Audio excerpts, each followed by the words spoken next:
ಸ್ನೇಹಿತರ ನಮಸ್ಕಾರ. Big boss ಮನೆಯ ಆಟ ಈಗ ದಿನದಿಂದ ದಿನಕ್ಕೆ ಹೆಚ್ಚೆಚ್ಚು ರೋಚಕತೆಯನ್ನು ಪಡೆದುಕೊಳ್ತಾ ಇದೆ. ಬಿಗ್ ಬಾಸ್ ಮನೆಯ ಆಟದ ಶೈಲಿ ಎಲ್ಲವೂ ಕೂಡ ಬದಲಾಗ್ತಿದೆ. ಬಿಗ್ ಬಾಸ್ ಮನೆಯ ಆಟ ಈ ರೀತಿ ಸಾಗುತ್ತೆ ಅಂತ ಹೇಳ್ಬಿಟ್ಟು ಯಾರು ಕೂಡ ನಿರೀಕ್ಷೆಯನ್ನ ಮಾಡಿರಲಿಲ್ಲ ಅನ್ಸುತ್ತೆ. ಅದರಲ್ಲೂ ಕೂಡ ಈ ವಾರ ಬಿಗ್ ಬಾಸ್ ಮನೆಯಲ್ಲಿ ಅವರವರ ಸ್ಪರ್ಧಿಗಳ ಮನೆಯವರು ಬಂದಿರೋದು ಬಿಗ್ ಬಾಸ್ ಮನೆಯ ಆಟವನ್ನ ಇನ್ನಷ್ಟು ಚುರುಕು ಮಾಡುವಂತೆಯೂ ಕೂಡ ಮಾಡಿದೆ. ಅಟ್ ದಿ ಸೇಮ್ ಟೈಮ್ ಮನೆಯವರು ಬಂದಿದ್ದಾರೆ ಅನ್ನುವಂತಹ ಕಾರಣಕ್ಕೆ ಮೈಮರೆತಿದ್ದಂಥ ಸ್ಪರ್ಧಿಗಳ ಚಳಿ ಬಿಡಿಸುವಂಥ ಕೆಲಸವನ್ನು ಕೂಡ ಕಿಚ್ಚ ಸುದೀಪ್ ಶನಿವಾರದ ಎಪಿಸೋಡ್ನಲ್ಲಿ ಮಾಡಿದ್ದಾರೆ. ಶನಿವಾರ ಕಿಚ್ಚ ಸುದೀಪ್ ಅವರು ಸರಿಯಾಗಿ ಚಳಿ ಬಿಡಿಸುವಂಥ ಕೆಲಸವನ್ನು ಮಾಡಿದ್ದಾರೆ. ಯಾಕಂತ ಹೇಳಿದ್ರೆ ಹಲವಾರು ವಿಚಾರಗಳಲ್ಲಿ ಮೈಮರೆತಿದ್ದಂಥ ಸ್ಪರ್ಧಿಗಳು ಯಾವ ವಿಚಾರದಲ್ಲಿ ಮೈಮರೆತಿದ್ದಾರೆ ಮತ್ತು ಹೇಗೆ ಮೈಮರೆತಿದ್ದಾರೆ, ಎಲ್ಲಿ ತಪ್ಪು ಮಾಡ್ತಿದ್ದಾರೆ, ಎಲ್ಲಿ ಎಡವಟ್ಟುಗಳನ್ನು ಮಾಡ್ತಿದ್ದಾರೆ ಅನ್ನೋದನ್ನು ಒತ್ತಿ ಹೇಳೋದ್ರ ಜೊತೆಗೆ ಕೆಲವೊಂದು ಎಡವಟ್ಟುಗಳಿಗೆ ದೊಡ್ಡ ಪ್ರಮಾಣದ ಶಿಕ್ಷೆಯನ್ನು ಅನುಭವಿಸಬೇಕಾಗಬಹುದು ಅನ್ನುವಂತಹ ಎಚ್ಚರಿಕೆಯನ್ನು ಕೂಡ ಕೊಟ್ಟಿದ್ದಾರೆ.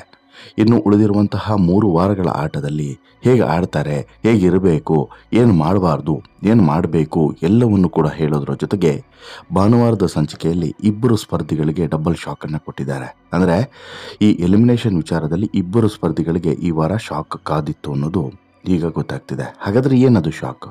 2 ಎಲಿಮಿನೇಟ್ ಆದ್ರ ಅಥವಾ ಏನಾಯಿತು ಎಲ್ಲವನ್ನು ಕೂಡ ನಿಮ್ಮ ಮುಂದೆ ಇಡ್ತಾ ಹೋಗ್ತೀನಿ. ಅದಕ್ಕಿಂತ ಮುಂಚೆ ನೀವು ಇನ್ನೂ ಕೂಡ ನಮ್ಮ ಚಾನಲನ್ನು ಸಬ್ಸ್ಕ್ರೈಬ್ ಮಾಡಿಲ್ಲ ಅಂದರೆ ದಯವಿಟ್ಟು ಕೂಡಲೇ ಸಬ್ಸ್ಕ್ರೈಬ್ ಮಾಡಿ ಸ್ನೇಹಿತರೆ. 14ನೇ ವಾರ ಒಂದು ಪ್ರಮುಖವಾದಂತಹ ಘಟ್ಟ. ಈ 14ನೇ ವಾರ ಬಿಗ್ ಬಾಸ್ ಮನೆಯಲ್ಲಿ ಉಳಿದಿರುವಂಥ ಸ್ಪರ್ಧಿಗಳು 9 ಜನ. ಈ 9 ಜನ ಸ್ಪರ್ಧಿಗಳಲ್ಲಿ ಯಾರು ಬಿಗ್ ಬಾಸ್ ಮನೆಯಲ್ಲಿ ಉಳಿತಾರೆ, ಯಾರು ಬಿಗ್ ಬಾಸ್ ಮನೆಯಿಂದ ಹೋಗ್ತಾರೆ ಅನ್ನುವಂತಹ ಪ್ರಶ್ನೆ ಇವತ್ತಿಗೂ ಕೂಡ ಕಾಡ್ತಾನೆ ಇದೆ. ಈ ಪ್ರಶ್ನೆಗೆ ಉತ್ತರವನ್ನು ಹುಡುಕುವಂಥ ಪ್ರಯತ್ನವನ್ನು ಮಾಡಿದ್ರೂ ಕೂಡ ಅದು ಸ್ವಲ್ಪ ಕಷ್ಟನೇ ಮತ್ತು ಕ್ಲಿಷ್ಟನೇ. ಕಾರಣ ಬಿಗ್ ಬಾಸ್ ಮನೆಯಲ್ಲಿರುವಂತಹ 9ಕ್ಕೆ 9 ಸ್ಪರ್ಧಿಗಳು ಕೂಡ ಒಬ್ಬ ಶಕ್ತಿಶಾಲಿ ಸ್ಪರ್ಧಿಗಳೇ. ಬಿಗ್ ಬಾಸ್ ಮನೆಯಲ್ಲಿರುವಂತಹ 9 ಜನ ಸ್ಪರ್ಧಿಗಳು ಕೂಡ ಶಕ್ತಿಶಾಲಿ ಸ್ಪರ್ಧಿಗಳೇ, ಒಬ್ರಿಗಿಂತ ಒಬ್ರು ಸ್ಟ್ರಾಂಗು. ಈಗಾಗಲೇ big boss grand finale date ಕೂಡ ಫಿಕ್ಸ್ ಆಗಿದೆ.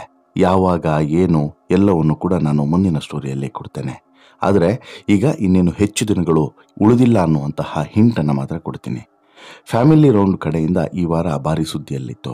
ಈ ವಾರ ಸ್ಪರ್ಧಿಗಳ ಮನೆಯವರು ಬಿಗ್ ಬಾಸ್ ಮನೆಗೆ ಬಂದಂಥ ಕಾರಣಕ್ಕೋಸ್ಕರ ಬಿಗ್ ಬಾಸ್ ಮನೆಯ ಟಾಸ್ಕು ಒಂದು ರೀತಿಯಲ್ಲಿ ಎಂಜಾಯ್ಮೆಂಟ್ನಲ್ಲಿ ಮತ್ತು ಖುಷಿಯಲ್ಲೇ ಕಳೆದು ಹೋಯಿತು. ಭಾವನಾತ್ಮಕ ಕ್ಷಣಗಳಿಗೂ ಕೂಡ ಸಾಕ್ಷಿಯಾಯಿತು. ಒಂದಷ್ಟು ಸ್ಪರ್ಧಿಗಳಿಗೆ ಎಚ್ಚರಿಕೆಯ ಕರಗಂಟೆಯೂ ಕೂಡ ಆಯಿತು. ಫ್ಯಾಮಿಲಿ ರೌಂಡ್ ಮುಗಿದು ಈಗ ವೀಕೆಂಡ್ ಕೂಡ ಬಂದಿದೆ. ಈ ವೀಕೆಂಡ್ನಲ್ಲಿ ಶನಿವಾರ ಕಿಚ್ಚನ ಕ್ಲಾಸ್ ಖಡಕ್ಕಾಗಿಯೇ ಇತ್ತು. ಇದರೊಂದಿಗೆ 1 ಅಥವಾ 2 ಎಲಿಮಿನೇಷನ್ ಇರುತ್ತೆ ಅನ್ನೋದು ಕೂಡ ಸ್ಪಷ್ಟವಾಗಿತ್ತು. ಆದರೆ ಈ ವಾರ ನಾಮಿನೇಷನ್ ಪ್ರಕ್ರಿಯೆ ನಡೆದಿರಲಿಲ್ಲ. ಹೀಗಾಗಿ ಏನಾಗುತ್ತೆ ಅನ್ನುವಂಥ ಕುತೂಹಲ ಸಹಜವಾಗಿ ಪ್ರತಿಯೊಬ್ಬರಲ್ಲೂ ಕೂಡ ಇತ್ತು.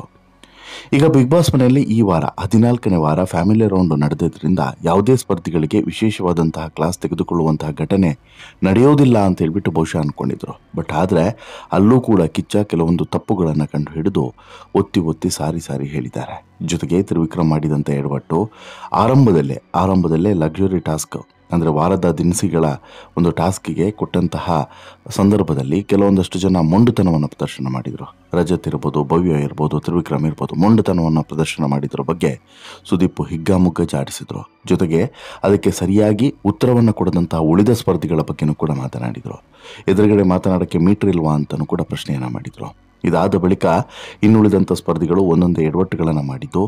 ಆಮೇಲೆ ಕಿಚ್ಚ ಸುದೀಪ್ ಅವರು ಇಷ್ಟು ಸಮಯದಿಂದ ಅಂದರೆ ಹೆಚ್ಚು ಕಡಿಮೆ 14 ವಾರಗಳಿಂದ ಹೇಳ್ತಾ ಬಂದಿದ್ದು ಅರ್ಥವಾಗದಂತಹ ವಿಚಾರ ಮನೆಯವರು ಹೇಳಿದ ಬಳಿಕ ನಿಮಗೆ ಅರ್ಥ ಆಯ್ತಲ್ಲ ಅಂತಲೂ ಕೂಡ 1-2 ಸ್ಪರ್ಧಿಗಳಿಗೆ ಹೇಳಿದ್ದು. ಇವೆಲ್ಲದೂ ಕೂಡ ಪ್ರಮುಖವಾಗಿತ್ತು ಶನಿವಾರದ ಸಂಚಿಕೆಯಲ್ಲಿ. ಇದಾದ ಬಳಿಕ ಭಾನುವಾರದ ಸಂಚಿಕೆಗೆ ಬಂದರೆ ಭಾನುವಾರದ ಸಂಚಿಕೆಯಲ್ಲಿ ಆರಂಭದಲ್ಲಿ ಸ್ವಲ್ಪ ಫನ್, ಆಮೇಲೆ ಸ್ವಲ್ಪ ಶಾಕ್ ಸಹಜವಾಗಿ ಇರುತ್ತೆ. ಶಾಕ್ ಏನು ಅಂತ ಹೇಳಿದ್ರೆ ಸಹಜವಾಗಿ ಎಲಿಮಿನೇಷನ್ ಪ್ರಕ್ರಿಯೆ.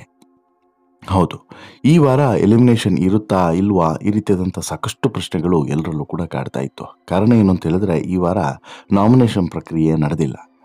ಆದರೆ ನಾಮಿನೇಷನ್ ಪ್ರಕ್ರಿಯೆ ನಡೆಯೋದನ್ನು ಕೂಡ ಎಲಿಮಿನೇಷನ್ ಮಾಡಬಾರ್ದು ಅಂತ ಏನಿಲ್ಲ, ಮಾಡಬಹುದು. ಹಾಗೇನಾದರೂ ಆಗಿಬಿಡುತ್ತಾ ಅನ್ನುವಂಥ ಪ್ರಶ್ನೆಯೂ ಕೂಡ ಇತ್ತು. ಜೊತೆಗೆ ಈ ವಾರ ಯಾರೆಲ್ಲ ಹೊರಗಡೆ ಹೋಗ್ತಾರೆ, ಯಾರು ಸೇಫ್ ಆಗ್ತಾರೆ, ಹೀಗೆ ಸಾಕಷ್ಟು ಪ್ರಶ್ನೆಗಳು ಇತ್ತು. ಪ್ರಸ್ತುತ ಬಿಗ್ ಬಾಸ್ ಮನೆಯಲ್ಲಿರೋದು 9 ಜನ ಸ್ಪರ್ಧಿಗಳು. ತ್ರಿವಿಕ್ರಮ್, ಭವ್ಯ, ಮಂಜು, ಚೈತ್ರ, ಗೌತಮಿ, ಧನ್ರಾಜ್, ಹನುಮಂತ, ರಜತ್, ಮೋಕ್ಷಿತಾ, ಇಷ್ಟು ಜನ ಸ್ಪರ್ಧಿಗಳು ಸದ್ಯ ಬಿಗ್ ಬಾಸ್ ಮನೆಯಲ್ಲಿ ಉಳ್ಕೊಂಡಿದ್ದಾರೆ. ಇದರಲ್ಲಿ ಒಬ್ಬೊಬ್ಬ ಸ್ಪರ್ಧಿಗಳು ಕೂಡ ಸ್ಟ್ರಾಂಗೇ.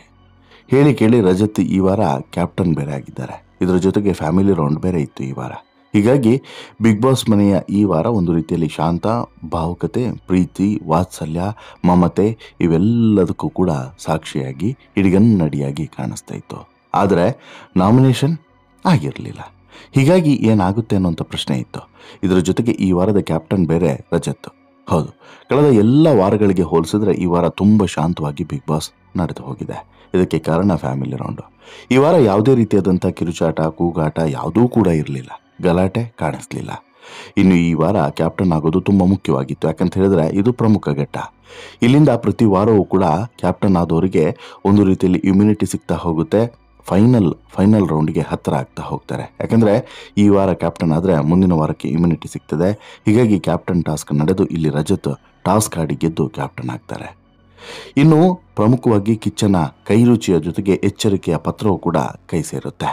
ಪ್ರತಿ ಸೀಸನ್ನಲ್ಲೂ ಕೂಡ ಕಿಚ್ಚ ಸುದೀಪ್ ಅವರು ತಾವೇ ಕೈಯಾರೆ ಅಡುಗೆಯನ್ನು ತಯಾರಿಸಿ ಬಿಗ್ ಬಾಸ್ ಸ್ಪರ್ಧಿಗಳಿಗೆ ಕಳಿಸಿಕೊಡ್ತಾರೆ. ಇದರ ಜೊತೆಗೆ ಸ್ಪೆಷಲ್ ಆಗಿ ಅವರೇ ಬರೆದಂತಹ ಒಂದು ಸಂದೇಶವನ್ನು 1-2 ಪದಗಳಲ್ಲಿ ಬರೆದಂಥ ಸಂದೇಶವನ್ನು ಕಳಿಸಿಕೊಡ್ತಾರೆ. ಈ ಬಾರಿಯೂ ಕೂಡ ಬಿಗ್ ಬಾಸ್ನಲ್ಲಿ ಅದೇ ಆಗಿದೆ. ಅದು ಈ ವಾರ ಆಗಿ ಹೋಗಿದೆ. ಬಿಗ್ ಬಾಸ್ ಮನೆಯಲ್ಲಿರುವಂಥ ಪ್ರತಿಯೊಬ್ಬ ಸ್ಪರ್ಧಿಗೂ ಕೂಡ ಕಿಚ್ಚ ಸುದೀಪ್ ಅವರು ಸಂದೇಶವನ್ನು ಕಳಿಸಿದ್ದಾರೆ. ಜೊತೆಗೆ ಅವರೇ ತಯಾರಿಸಿದಂಥ ಅಡುಗೆಯನ್ನು ಕೂಡ ಪ್ರತ್ಯೇಕವಾಗಿ ಪ್ರತಿಯೊಬ್ಬ ಸ್ಪರ್ಧಿಗೂ ಕೂಡ ಕಳಿಸಿಕೊಟ್ಟಿದ್ದಾರೆ. ಪ್ರಸ್ತುತ ಇದೆಲ್ಲದೂ ಕೂಡ ನಡೆದು ವೀಕೆಂಡ್ನಲ್ಲಿ ಇದೆಲ್ಲವನ್ನು ಕೂಡ ಕರಗಿಸುವಂಥ ಕೆಲಸವನ್ನು ಕೂಡ ಕಿಚ್ಚ ಸುದೀಪ್ ಅವರು ಮಾಡಿದ್ದಾರೆ. ಯಾಕಂತ ಹೇಳಿದ್ರೆ ವೀಕೆಂಡ್ ಬಂದರೆ ಸಾಕು ಕಿಚ್ಚ ಸುದೀಪ್ ಅವರು ಬಿಗ್ ಬಾಸ್ ಮನೆಗೆ ಬರೋದು, ಇನ್ನೊಂದು ಕಡೆ ಎಲಿಮಿನೇಷನ್ ಅನ್ನುವಂತಹ ಭಯವನ್ನು ಕಾಡೋದು ಎಲ್ಲವೂ ಕೂಡ ಕಾಮನ್. ಈ ವಾರ ಡಬಲ್ ಎಲಿಮಿನೇಷನ್ ಇರುತ್ತೆ ಅನ್ನುವಂತಹ ಮಾತುಗಳು ಇತ್ತು. ಕಾರಣ ಕಳೆದ ವಾರ ಎಲಿಮಿನೇಷನ್ ಎಲ್ಲೋ ಒಂದು ಕಡೆ ಮಿಡ್ ವೀಕ್ ಎಲಿಮಿನೇಷನ್ ಆಗಬೇಕಾಗಿತ್ತು, ಆಗಿರಲಿಲ್ಲ ಅನ್ನೋಂಥ ಕಾರಣಕ್ಕೋಸ್ಕರ. ಆದರೆ ಈಗ ಸಿಂಗಲ್ ಎಲಿಮಿನೇಷನ್ ಆಗಿದೆಯಾ, ಡಬಲ್ ಎಲಿಮಿನೇಷನ್ ಆಗಿದೆಯಾ, ಅಥವಾ ಎಲಿಮಿನೇಷನಲ್ಲೇ ಒಂದು ಟ್ವಿಸ್ಟನ್ನು ಕೊಟ್ಟಿದ್ದಾರಾ? ಹೀಗೆ ಸಾಕಷ್ಟು ಪ್ರಶ್ನೆಗಳು ಕೂಡ ಇದ್ದಾವೆ. ಏನು ಹೇಳ್ತಾ ಹೋಗ್ತೀನಿ ನೋಡಿ. ಕಿಚ್ಚ ಸುದೀಪ್ ಅವರು ಧನರಾಜ್ ಅವರನ್ನು ಮೊದಲಿಗೆ ಸೇವ್ ಮಾಡ್ತಾರೆ. ನಂತರ ತ್ರಿವಿಕ್ರಮ್ ಅವರನ್ನು ಸೇವ್ ಮಾಡ್ತಾರೆ. ಹೀಗೆ ಸೇವ್ ಮಾಡ್ತಾ ಮಾಡ್ತಾ ಮಾಡ್ತಾ ಒಬ್ಬೊಬ್ಬರ ಆದಮೇಲೆ ಒಬ್ಬರನ್ನ ಸೇವ್ ಮಾಡ್ತಾ ಬರ್ತಾರೆ. ಮಂಜು ಅವರನ್ನು ನಂತರ ಅಂದರೆ 3ನೇವರಾಗಿ ಸೇವ್ ಮಾಡಿದರೆ, ಇದಾದ ಬಳಿಕ ಭವ್ಯ ಅವರನ್ನು ಸೇವ್ ಮಾಡ್ತಾರೆ. ಇದಾದ ಬಳಿಕ ಗೌತಮಿ ಅವರನ್ನು, ಅದಾದ ಬಳಿಕ ಕ್ಯಾಪ್ಟನ್ ಆಗಿರುವಂಥ ರಜತ್ ಅವರಿಗೆ ಸ್ವಲ್ಪ ಚಮಕನ್ನು ಕೂಡ ಕೊಟ್ಟು ರಜತ್ ಅವರನ್ನು ಕೂಡ ಸೇವ್ ಮಾಡ್ತಾರೆ. ಇನ್ನು ಕೊನೆಯಲ್ಲಿ ಉಳ್ಕೊಳ್ಳೋದು ಹನುಮಂತ ಮತ್ತು ಚೈತ್ರ. ಈ ಹನುಮಂತ ಮತ್ತು ಚೈತ್ರ ಇವರಿಬ್ಬರಲ್ಲಿ ಯಾರಾದರೂ ಒಬ್ಬರು ಹೊರಗಡೆ ಹೋಗ್ತಾರೆ ಅಥವಾ ಇಬ್ಬರು ಕೂಡ ಹೊರಗಡೆ ಹೋಗ್ತಾರೆ ಅನ್ನುವಂಥದ್ದು ಕೆಲವರ ಲೆಕ್ಕಾಚಾರ ಆಗಿತ್ತು. ಈ ವಾರ ಹನುಮಂತನ ಆಟ ಅಷ್ಟರ ಮಟ್ಟಿಗೆ ಕಾವೇರಿಲ್ಲ. ಚೈತ್ರ ಕೂಡ ಹಾಗೇ ಇದೆ. ಹೀಗಾಗಿ ಇವರಿಬ್ಬರಲ್ಲಿ ಯಾರು ಔಟ್ ಆಗ್ತಾರೆ, ಯಾರು ಇರ್ತಾರೆ ಅನ್ನುವಂಥ ಪ್ರಶ್ನೆಯೂ ಕೂಡ ಉಳಿದುಕೊಳ್ಳುತ್ತೆ. ಇಲ್ಲಿ ಇಬ್ಬರು ಕೂಡ ಹೋದರೆ ಕತೆ ಹೇಗೆ ಅನ್ನುವಂತಹ ಲೆಕ್ಕಾಚಾರವೂ ಕೂಡ ಇರುತ್ತೆ. ಹನುಮಂತನ ಅಭಿಮಾನಿಗಳಿಗೆ ಅದಾಗಲೇ ಒಂದು ಹಂತದ ಎದೆ ಬಡಿತ ಹೆಚ್ಚಾಗುತ್ತೆ. ಇನ್ನು ಚೈತ್ರ ಹೊರಗಡೆ ಹೋಗ್ಬೋದೇನೋ ಅನ್ನುವಂತಹ ಮಾತುಗಳು ಕೇಳಿ ಬರ್ತವೆ. ಆದರೆ ಈ ಶನಿವಾರದ ಸಂಚಿಕೆಯಲ್ಲಿ ಚೈತ್ರ ಅವರಿಗೆ ಒಂದು ರೀತಿಯಲ್ಲಿ ಬೂಸ್ಟರ್ ಕೊಡುವ ಹಾಗೆ, ಜೊತೆಗೇನೆ ಚೈತ್ರ ಅವರ ಕೆಲವೊಂದಷ್ಟು ಎಚ್ಚರಿಕೆಯ ಮಾತುಗಳು, ಅಂದರೆ ಅವರ ಫ್ಯಾಮಿಲಿಯವರು ಚೈತ್ರ ಕೊಟ್ಟಂಥ ಎಚ್ಚರಿಕೆಯ ಮಾತುಗಳಿರ್ಬೋದು, ಅದನ್ನು ಚೈತ್ರ ಸ್ವೀಕರಿಸಿದಂಥ ರೀತಿ ಇರ್ಬೋದು, ಚೈತ್ರ ಆಡ್ತಿರುವಂಥ ಶೈಲಿ ಇರ್ಬೋದು, ಇವೆಲ್ಲದರ ಬಗ್ಗೆನೂ ಕೂಡ ಸುದೀಪ್ ಇದರ ಜೊತೆಗೆ ಆಡಿದಂಥ ಮಾತುಗಳು ಚೈತ್ರ ಅವರಿಗೆ ಎಲ್ಲೋ ಒಂದು ಕಡೆ ಒಂದು ಚೋಕನ್ನು ಕೊಡ್ತು. ಹೀಗಾಗಿ ಚೈತ್ರ ಆಟದ ಶೈಲಿಯನ್ನು ಬದಲಾಯಿಸಿಕೊಳ್ಳಬಹುದು ಅನ್ನುವಂಥ ಮಾತುಗಳು ಕೇಳಿಬರ್ತು. ಇದರ ಜೊತೆಗೆ ಇಲ್ಲಿ ಹನುಮಂತ ಮತ್ತು ಚೈತ್ರ ಇವರಿಬ್ಬರಲ್ಲಿ ಯಾರಾದರೂ ಒಬ್ಬರು ಉಳ್ಕೊಳ್ಳೇಬೇಕಾಗ್ತದೆ ಅಥವಾ ಇಬ್ಬರು ಕೂಡ ಹೋಗಲೇಬೇಕಾಗುತ್ತೆ ಅನ್ನುವಂತಹ ಮಾತನ್ನು ಕಿಚ್ಚ ಸುದೀಪ್ ಅವರು ಹೇಳಿದಾಗ ಇಲ್ಲಿ ಇಬ್ಬರಿಗೂ ಕೂಡ ಒಂದು ರೀತಿಯಾದಂತಹ ಸಂಕಷ್ಟ. ಆದರೆ ನಂತರ ಇಲ್ಲಿ ಕಿಚ್ಚ ಸುದೀಪ್ ಅವರು ಟ್ವಿಸ್ಟ್ ಒಂದನ್ನು ಕೊಡ್ತಾರೆ. ಬಾಟಮ್ ಅಲ್ಲಿ ಇದ್ದೀರಾ ಅಂತ ಹೇಳಿ ಒಂದಷ್ಟು ಬುದ್ಧಿ ಮಾತುಗಳನ್ನು ಹೇಳ್ತಾರೆ. ನಂತರ ಕೊನೆಗೆ ಅಂತಿಮವಾಗಿ ಇಬ್ಬರನ್ನು ಕೂಡ ಸೇವ್ ಮಾಡ್ತಾರೆ.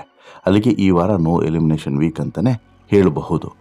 ಅಂತಿಮವಾಗಿ ಕಿಚ್ಚ ಸುದೀಪ್ ಅವರು ಚೈತ್ರ ಮತ್ತು ಹನುಮಂತಗೆ ಹೇಳುವಂಥ ಬುದ್ಧಿ ಮಾತು ಕೇವಲ ಇವರಿಬ್ಬರಿಗೆ ಮಾತ್ರ ಅಲ್ಲ, ಮನೆಯಲ್ಲಿರುವಂಥ ಪ್ರತಿಯೊಬ್ಬ ಸದಸ್ಯರಿಗೂ ಕೂಡ ಅನ್ವಯ ಆಗ್ತದೆ.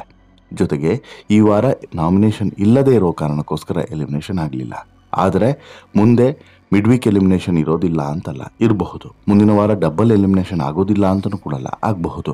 ಯಾಕಂತ ಹೇಳಿದ್ರೆ ಈಗ ಇರುವಂತಹ 9 ಜನರ ಸಂಖ್ಯೆ ಇಳಿಕೆ ಆಗಲೇಬೇಕು. ಇನ್ನು ಉಳಿದಿರುವಂಥ ಆಟ ಹೆಚ್ಚು ದಿನಗಳ ಆಟ ಬಾಕಿ ಇಲ್ಲ. ಹೀಗಾಗಿ ಮಿಡ್ ವೀಕ್ ಎಲಿಮಿನೇಷನ್ ಮತ್ತು ಡಬಲ್ ಎಲಿಮಿನೇಷನ್ ಇದೆರಡರ ಅವಶ್ಯಕತೆ ಇರದೇ ಇದೆ. ಫೈನಲ್ ವಾರಕ್ಕೆ ತಲುಪುವಂಥ ಹಂತಕ್ಕೆ ಬಿಗ್ ಬಾಸ್ ಮನೆಯಲ್ಲಿರುವಂಥ ಸ್ಪರ್ಧಿಗಳ ಸಂಖ್ಯೆ ಇಳಿಕೆ ಆಗಿರಬೇಕಾಗ್ತದೆ. ಹೀಗಾಗಿ ಆ ನಿಟ್ಟಿನಲ್ಲಿ ಏನೆಲ್ಲ ಪ್ಲಾನ್ಗಳನ್ನು ಮಾಡಬೇಕು ಅದನ್ನು ಮಾಡಿಕೊಂಡಿದ್ದಾರೆ.